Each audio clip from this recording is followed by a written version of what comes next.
तो फ्रेंड आज की वीडियो सीरीज के अंदर हम टॉपिक डिस्कस करने वाले हैं ऑपरेटिंग सिस्टम क्या होते हैं। बेसिकली ये बेसिक पॉइंट ऑफ व्यू से हमें पढ़ना है, तो बेसिक के अकॉर्डिंग ही हम चीजों को लेके चलेंगे, ज्यादा डीप में हम नहीं जाएंगे। तो आइए स्टार्ट करते हैं। Operating system is a software that works as an interface between a user and the computer hardware. And जो ऑपरेटिंग सिस्टम है एक सॉफ्टवेयर होता है जो वर्क करता है एक इंटरफेस का, किसके बीच में, यूजर और कंप्यूटर हार्डवेयर के बीच में। जो प्राइमरी ऑब्जेक्टिव होता है ऑपरेटिंग सिस्टम का वो होता है कंप्यूटर सिस्टम को कन्वीनियंट टू यूज, यानी काफी आसान तरीके से यूज करने के लिए बेसिकली इसका यूज हम करते हैं। And utilise the computer hardware in an efficient manner. Okay, तीसरा पॉइंट कह रहा है कि the operating system perform the basic task such as receiving input from the keyboard, processing instruction and sending output to the screen. यानी जो operating system होता है वो परफॉर्म करता है अलग अलग टास्क को, जैसे कि इनपुट को रिसीव करना हो गया कीबोर्ड के द्वारा, या फिर प्रोसेस करना हो गया किसी इंस्ट्रक्शन को, या फिर सेंड करना हो गया आउटपुट को स्क्रीन के अकॉर्डिंग।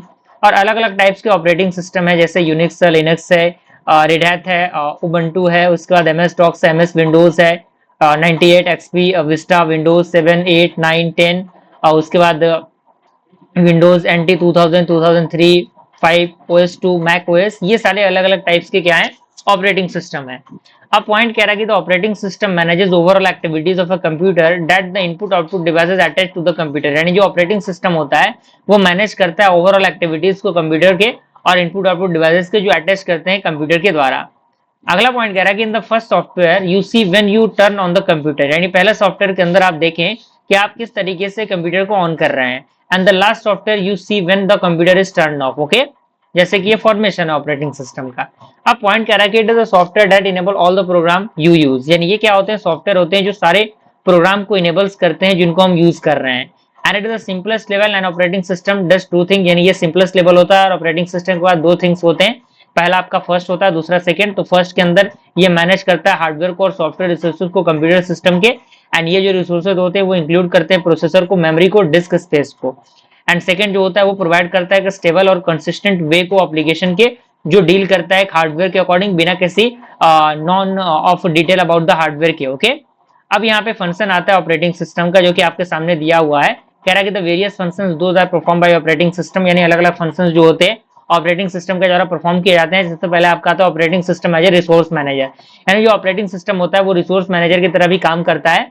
यानी operating system also known as the resource manager means operating system will manage all the resources those are attached to the system, means all the resources like memory and the processor and all the input output devices those are attached to the system are known as the resources of the computer system, and the operating system will manage all the resources of the system। कहने का मतलब क्या है कि ये basically resource manager यानी चीजों को एक रिसोर्स की तरह ये यूज करता है।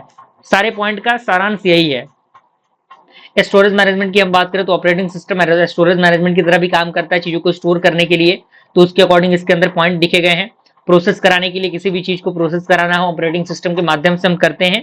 उसके बाद मेमोरी मैनेजमेंट के लिए हम यूज करते हैं एक्सटेंडेड मशीन के अंदर मास्टरमाइंड के लिए। तो ये सारे फॉर्मेशन थे जो कि हमें जानने जरूरी थे। तो आई होप ऑपरेटिंग सिस्टम और उसका फंक्शन आपको समझ में आ गया होगा। मिलते हैं अगली वीडियो में। Thank you.